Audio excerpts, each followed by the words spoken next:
खोट्या बातम्यांवरच चर्चा होते। प्रत्येक जण अख्ख्या तालुक्याचं टेन्शन घेतो, तो ती बदलाही आहे ना। डॉक्टर गावितनी बघा उमेदवार फायनल करी का, आपला अजून काही खरेदी नाही ना। अर्थव्यवस्थेची चर्चा करू नका।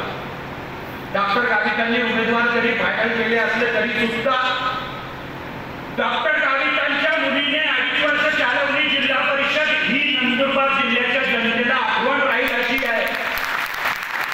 मी आजही सांगतो, अख्खा जिल्हा निवडणूक होऊ द्या, प्रसंगी कोणाला बी अध्यक्ष करून टाकेल, पण गावित परिवाराचा अध्यक्ष इथं होऊ देणार नाही।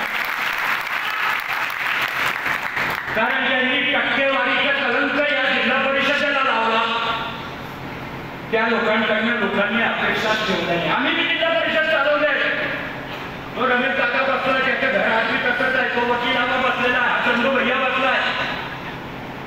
धुळे जिल्हा परिषद मध्ये सुद्धा आज मी नंदुरबार वाल्यांचा जेव्हा चंदू भैया अध्यक्ष होता रुबाब होता, पण आता तर मात्र फक्त आलेला सरपंच किंवा कार्यकर्ता किती प्रामाणिक आहे त्याच्या तोंडाकडे बघितलं जात नाही। त्यांना खिसाकडे लागतं, खिसा त्यांना खिसा फुगेल से का नाही, माल लेना की नाही, आणि बस एक प्रकारे धंदा हे जिल्हा परिषदेमध्ये व्हायला लागला। जिल्हा परिषद पंचायत समितीची व्याख्या बदलून गेली। पहिले जनसेवेसाठी येणारे लोकप्रतिनिधी हे या संस्थेतून यायचे। महाराष्ट्राचा मुख्यमंत्री सुद्धा जिल्हा परिषदेचा सदस्य महाराष्ट्राचा मुख्यमंत्री व्हायचा। आता तसं चित्र राहिलं नाही। आता ठेकेदार करणारे ठेकेदारच जिल्हा परिषद पंचायत समितीमध्ये फेऱ्या मारतात। पर्यायाने बिचारा सरपंच बी त्याच्या गावाची किती बी रास्त मागणी असेल तरी सुद्धा त्यांच्याकडे जात नाही। भविष्यामध्ये सुद्धा या जिल्ह्याची सेवा करत असताना आपण आपल्या परीने, आता सगळं जग आपण सुधरवू शकत नाही, पण आपल्या परीने आपण सगळे जण प्रामाणिकपणे समाजाची आणि गरिबाची सेवा करण्याचं व्रत घेतलं आहे। माझी तुम्हाला विनंती आहे की आपण सगळ्यांनी जिल्हा परिषद पंचायत समितीच्या निवडणुकीसाठी ही मीटिंग घेतली आहे। नगरपालिकेसाठी मी नंतर मीटिंग घेणार आहे। कोणतीही निवडणूक कोणी कोणाच्या बरोबर राहील काही सांगता येत नाही।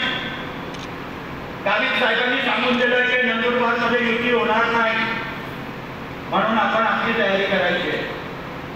तरी सुद्धा या राज्याचे नेते आदरणीय देवेंद्रजी फडणवीस आणि आदरणीय एकनाथ शिंदे आणि आदरणीय अजितदादा पवार हे जो निर्णय देतील त्या निर्णयाप्रमाणे तुम्ही आम्हाला काम करायचं आहे।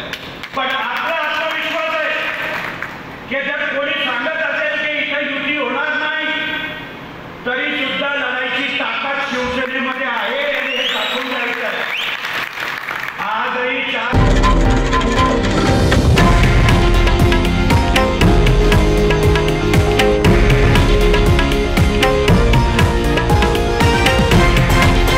हे आहे देशातील नंबर 1 न्यूज नेटवर्क आणि आपण पाहत आहात TV9 मराठी, एकमेव।